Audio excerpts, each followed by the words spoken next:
ಸ್ಥಾನದಲ್ಲಿದ್ದಾರೆ, ಎಷ್ಟು ಜನಸಂಖ್ಯೆ ಇದೆ, ಅವ್ರ ಜನಸಂಖ್ಯೆಗೆ ಅನುಗುಣವಾಗಿ ಅವ್ರ ಅಭಿವೃದ್ಧಿ ಆಗಿದಾರ ಇಲ್ವಾ, ಅವ್ರ ಸಾಮಾಜಿಕ ಸ್ಥಿತಿ ಏನು, ಆರ್ಥಿಕ ಸ್ಥಿತಿಗತಿ ಏನು, ಶೈಕ್ಷಣಿಕ ಸ್ಥಿತಿಗತಿ ಏನು, ಇದನ್ನೆಲ್ಲ ಕೂಡ ಅಧ್ಯಯನ ಮಾಡಿ ವರದಿಯನ್ನು ಕೊಟ್ಟಿದ್ದಾರೆ. ಇವತ್ತು ಆ ವರದಿ ಬಿಡುಗಡೆ ಆಗಿದ್ದು, ಜಾರಿ ಆಗಿದ್ದಿದ್ರೆ ಇವತ್ತು ಹಿಂದುಳಿದ ವರ್ಗದವರಿಗೆ ಒಂದು ಶಕ್ತಿ ಬಂದಿರ್ತಿತ್ತು. ಯಾರು ಹಿಂದುಳಿದವರು ಬಹಳ ವರ್ಷಗಳಿಂದ ಹಿಂದುಳಿದಿದ್ದಾರೆ ಅವ್ರಿಗೆಲ್ಲ ಮತ್ತೆ ಹೆಚ್ಚು ಮೀಸಲಾತಿ ಕೊಡೋದಕ್ಕೆ ಸಾಧ್ಯ ಆಗ್ತಾ ಇತ್ತು. ಆದ್ರೆ ಇವತ್ತು ಏನಾಗಿದೆಪ್ಪ ಅಂತಂದ್ರೆ ಆ ಜಾತಿ ಗಣತಿಯನ್ನ ಕೆಲವು ವರ್ಗದವರು ಪ್ರಬಲವಾಗಿ ವಿರೋಧ ಮಾಡಿದ್ರಿಂದ ನಾವು ಅದನ್ನು ಸರಿಯಾಗಿ ಪೂರ್ತಿಯಾಗಿ ಅನುಷ್ಠಾನ ಮಾಡಕ್ ಆಗಿಲ್ಲ. ಇವತ್ತು 10 ವರ್ಷ ಅದರೊಳಗೆ ಜನಸಂಖ್ಯೆ ಸರಿ ಇಲ್ಲ, ಅದಿಲ್ಲ ಅಂತ ಹೇಳಿ ಸಣ್ಣ ಪುಟ್ಟ ತಕರಾರುಗಳನ್ನು ತೆಗೆದು ಆ ಜಾತಿ ಗಣತಿ ವರದಿ ಅನುಷ್ಠಾನಕ್ಕೆ ಬರ್ದೇ ಇರುವಂಗೆ ಮಾಡಿದ್ದಾರೆ. ಈಗ ನಾವು ಮತ್ತೆ ಜಾತಿ ಗಣತಿಯನ್ನ ಮಾಡಬೇಕಾಗಿದೆ. ಇದನ್ನ ನೀವು ಅರ್ಥ ಮಾಡ್ಕೋಬೇಕು.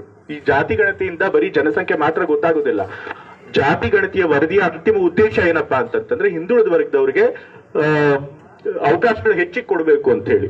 ಆ ಜಾತಿ ಗಣತಿಯ ವರದಿ ಏನಪ್ಪಾ ಇತ್ತು ಅಂತಂದ್ರೆ ಹಿಂದುಳಿದ ವರ್ಗದವ್ರು ಬಹುಸಂಖ್ಯಾತರಿದ್ದಾರೆ, ನಾವು 50% ಜಾಸ್ತಿ ಇದ್ದೀವಿ, ಮುಸ್ಲಿಮರು ಸೇರಿಸ್ಕೊಂಡ್ರೆ ಹತ್ರ 75% ಬರ್ತೀವಿ, ಆದ್ರೆ ಅವಕಾಶಗಳು ಮಾತ್ರ ನಮ್ಗೆ ಸಮಾಜದಲ್ಲಿ ಕಮ್ಮಿ ಇದೆ, ಜನಸಂಖ್ಯೆಗೆ ಅನುಗುಣವಾಗಿ ನಮ್ಗೆ ಅವಕಾಶಗಳು ಸಿಗ್ತಾ ಇಲ್ಲ, ಹಾಗಾಗಿ ಮೀಸಲಾತಿಯನ್ನ ಜಾಸ್ತಿ ಮಾಡ್ಬೇಕು ಅಂತ ಹೇಳಿ ಇವತ್ತು ನಮ್ಗೆ 27% ಹಿಂದುಳಿದವರಿಗೆ ಮೀಸಲಾತಿ ಇದೆ. ಆದ್ರೆ ಇದೇನಾದ್ರೂ ಬಂದಿದ್ದಿದ್ರೆ ಅದು 32% ಆಗುತ್ತೆ ಹಿಂದುಳಿದ ವರ್ಗದವರಿಗೆ. ಮತ್ತೆ ಕೇವಲ ಒಂದು ಸಮುದಾಯದವ್ರಿಗಲ್ಲ, ಬರೀ ಕುರುಬ ಸಮುದಾಯದವ್ರಿಗೋ ಅಥವಾ ಇನ್ಯಾವುದೋ ಹಿಂದುಳಿದ ವರ್ಗದವ್ರಿಗೆ ಮಾತ್ರ ಸಿಗ್ತಿರ್ಲಿಲ್ಲ. ಒಕ್ಕಲಿಗರಾಗ್ಲಿ, ಲಿಂಗಾಯತರಾಗಿರ್ಲಿ, ಪ್ರಬಲ ವರ್ಗದವರಾಗಿದ್ರು ಕೂಡ ಅವರು ಕೂಡ ಹಿಂದುಳಿದ ವರ್ಗದವ್ರಿಗೆ ಬರ್ತಾರೆ. ಅವರು ಕೂಡ ನಮ್ಮ ಧರ್ಮ ಅವ್ರನ್ನ ಶೂದ್ರ ಅಂತಲೇ ಕಾಣೋದು. ಸೊ ಹಾಗಾಗಿ ಅವರು ಕೂಡ ಹಿಂದುಳಿದ ವರ್ಗದವರಿಗೆ ಬರ್ತಾರೆ. ಅವ್ರಿಗೂ ಕೂಡ ನಾವು ಮೀಸಲಾತಿ ಹೆಚ್ಚಳ ಮಾಡ್ತಿದ್ವಿ. ಅವ್ರಿಗೂ ಕೂಡ 6% ಜಾಸ್ತಿ ಆಗ್ತಿತ್ತು 3A 3B ಎರಡಕ್ಕೂ ಸೇರಿಸಿ. ಕಳೆದ ಬಿಜೆಪಿ ಸರ್ಕಾರ ಅವರಿಗೆ ಮುಸ್ಲಿಮರಿಂದ ಕಿಸ್ಕೊಂಡು 2% ಕೊಡ್ತಿತ್ತು.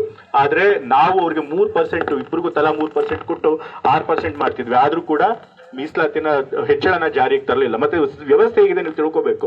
ಇವತ್ತು ನಾವೇನಾದ್ರೂ ಮೀಸಲಾತಿ ಜಾಸ್ತಿ ಮಾಡ್ತೀವಿ ಹಿಂದುಳಿದ ವರ್ಗದವರಿಗೆ ಅಂತಂದ್ರೆ ಸುಪ್ರೀಂ ಕೋರ್ಟ್ ಆದೇಶ ಕೊಟ್ಬಿಡಿದೆ 50% ಮೀಸಲಾತಿ ನಾವು ಗಿಂತ ಜಾಸ್ತಿ ಕೊಡಕ್ಕಾಗಲ್ಲ ಅಂತ ಹೇಳಿ ಎಲ್ಲರೂ ಸಬೂಬ್ ಕೊಡ್ತಾರೆ. ಅದೇ ಮುಂದುವರೆದ ಜಾತಿಗಳಿಗೆ EWS ಅಂತ ಹೇಳಿ ಆರ್ಥಿಕವಾಗಿ ಹಿಂದುಳಿದಿರುವಂತ ಮುಂದುವರೆದ ಜಾತಿಗಳಿಗೆ ನಾವು ಮೀಸಲಾತಿ ಕೊಡಬೇಕು ಅಂತ ಹೇಳಿದಾಗ 10% ಕೊಟ್ಟರು. ಕರ್ನಾಟಕದಲ್ಲಿ ಇರೋದೇ 4%, ಆದ್ರೆ ಅವ್ರಿಗೆ 10% ಮೀಸಲಾತಿ ಕೊಟ್ಟರು. ಅವಾಗ ಯಾರು ಕೂಡ ತಕರಾರು ಮಾಡಲಿಲ್ಲ, ಯಾರು ಕೂಡ ಗಲಾಟೆ ಮಾಡಲಿಲ್ಲ, ಸುಲಭವಾಗಿ ಪಾಸ್ ಆಗೋಯ್ತು. ಆದ್ರೆ ಹಿಂದುಳಿದ ವರ್ಗದವ್ರಿಗೆ ಮೀಸಲಾತಿ ಜಾಸ್ತಿ ಮಾಡ್ಬೇಕು ಅಂತಂದ್ರೆ ಈ ರೀತಿ ಎಲ್ಲ ಅಡೆತಡೆಗಳು ಬರುತ್ತೆ. ಇದನ್ನ ಅರ್ಥ ಮಾಡಬೇಕು ಹಿಂದುಳಿದ ವರ್ಗದವರು. ನಾವು ಇಷ್ಟು ವರ್ಷಗಳಾದ್ರೂ ಜನಸಂಖ್ಯೆ ಇಷ್ಟು ಜಾಸ್ತಿ ಆದ್ರೂ ನಾವಿನ್ನೂ ಮುಂದುವರಿಲ್ಲ ಅಂತಂದ್ರೆ ಏನು ಕಾರಣ ಅಂತ ನಾವು ಆತ್ಮಾವಲೋಕನ ಮಾಡ್ಕೋಬೇಕು. ಅದನ್ನ ಮುಂದುವರಿಯೋದಕ್ಕೆ ಏನ್ ಮಾಡ್ಬೇಕು ಅನ್ನೋದಕ್ಕೋಸ್ಕರ ಸಂಘಟನೆ ಮಾಡ್ಕೊಂಡು ಹೋರಾಟ ಮಾಡ್ಬೇಕು. ಅವಾಗ ಮಾತ್ರ ನಾವು ನಮ್ಮ ಹಕ್ಕುಗಳನ್ನ ಪಡ್ಕೊಳ್ಳೋಕೆ ಸಾಧ್ಯ ಆಗುತ್ತೆ. ಮತ್ತೆ ಹಿಂದುಳಿದ ವರ್ಗಗಳಿಗೋಸ್ಕರ ಯಾರು ಹೋರಾಟ ಮಾಡಿದ್ದಾರೆ ನಾಯಕರು ಅನ್ನೋದು ಕೂಡ ನೀವು ತಿಳ್ಕೋಬೇಕು. ಯಾರು ನಿಜವಾಗಿ ಹೋರಾಟ ಮಾಡ್ತಿರ್ತಾರೆ ಒಳ್ಳೆ ಉದ್ದೇಶದಿಂದ ಅಂತವ್ರಿಗೆ ನಿಮ್ಮ ಬೆಂಬಲ ಸಹಕಾರನ ಕೊಡಬೇಕು. ಅವಾಗ ನಾವು ಮುಂದುವರಿದಕ್ಕೆ ಸಾಧ್ಯ ಆಗುತ್ತೆ. ಇವತ್ತು ಕರಡಿಕೊಪ್ಪಲಿನವರು ನಮ್ಮನ್ನೆಲ್ಲ ಕರೆಸಿ ನಿಮ್ಗಳ ಜೊತೆ ಭೇಟಿ ಮಾಡ್ಕೊಳಕ್ ಅವಕಾಶ ಮಾಡಿಕೊಟ್ಟಿದ್ದಾರೆ. ಪುಟ್ಟಸ್ವಾಮಿಗೌಡರು ಆ ಅವಕಾಶ ಒದಗಿಸ್ಕೊಟ್ಟಿದ್ದಾರೆ. ಅವ್ರಿಗೆ ಇನ್ನೊಮ್ಮೆ ನಾನು ಧನ್ಯವಾದಗಳನ್ನ ಅಭಿನಂದನೆಗಳನ್ನ ತಿಳಿಸ್ತೇನೆ.